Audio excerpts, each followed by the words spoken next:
May tanong ako, kapag Pasko ba, kailangan ba talagang mangutang para lang may maipanghanda, may mabili na bago at may maipangregalo? Kung oo ang sagot mo, comment mo ang sagot at bakit. Ngayon, papalapit ang Pasko. Ang dami nating gustong gawin. Maghanda ng masarap na pagkain, bumili ng bagong damit, magbigay ng regalo, at minsan gusto pa nating mag-revamp ng bahay. Pero ang malaking tanong, worth it ba na mangutang? O baka naman, nasisira natin ang tunay na diwa ng Pasko dahil sa pressure. Alam mo, hindi masama ang maghanda. Hindi rin masama ang bumili ng bago o magbigay ng regalo. Pero ang naging problema ay kapag ginawa natin ang lahat para lang hindi mapahiya o para sabayan ang nakikita natin sa social media. Minsan gusto natin sumabay sa magarbo kahit hindi kaya. Tapos ang ending o utang mababaon matitens. And supposed to be ang masayang Pasko, nagiging simula ng stress sa Enero. Tandaan, hindi sukatan ng Pasko ang dami ng handa.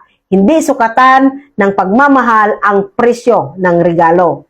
Ano ba talaga ang diwa ng Pasko? Pasko is not about impression, it's about connection. It's not about luxury, it's about love. Hindi kailangan ng bunggang handaan para maging masaya. Ang tunay na Pasko ay pagkakaisa, pagpapatawad, pag-ibig at pasasalamat. Kung sincere ka sa pagbibigay kahit maliit, tatanggapin yan ng buong puso. Kung simple lang ang handa mo pero buo ang samahan, mas masarap pa yan kaysa lechon na puno ng utang.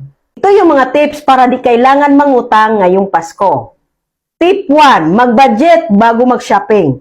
Listahan mo na. Hindi sweldo muna. Alamin kung magkano lang kaya, hindi kung magkano ang gusto. Tip 2, iwasan ang pressure buying. Just because may nakita kang maganda online, hindi ibig sabihin kailangan mo rin. 3 tanong bago bumili. Kailangan? Kaya? Makakatulong ba pagdating ng January? Ang tip 3, pwede kang magregalo ng serbisyo, hindi lagi material. Hindi lahat ng regalo na bibili. Pwede kang magbigay ng personalized letter, acts of service, time, help. Mas heartfelt, mas memorable. Tip 4, planuhin ang handa. Hindi kailangan magarbo. Mas marami ang pagkain, mas masaya. Pwede kang gumawa ng 2 to 3 ulam, pero swak sa budget at masarap. Hindi mababawasan ang saya dahil simple.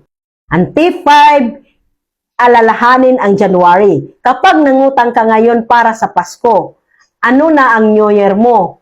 Magdurusa? Mas masarap ang Pasko kapag alam mong wala kang iniiwasang bayarin pagkatapos.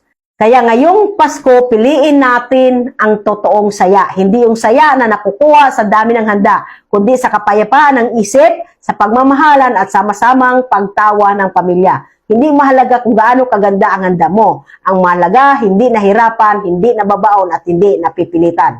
Tandaan, ang Pasko ay hindi paligsahan. Ito ay pagdiriwang ng pagmamahal. Merry Christmas in advance!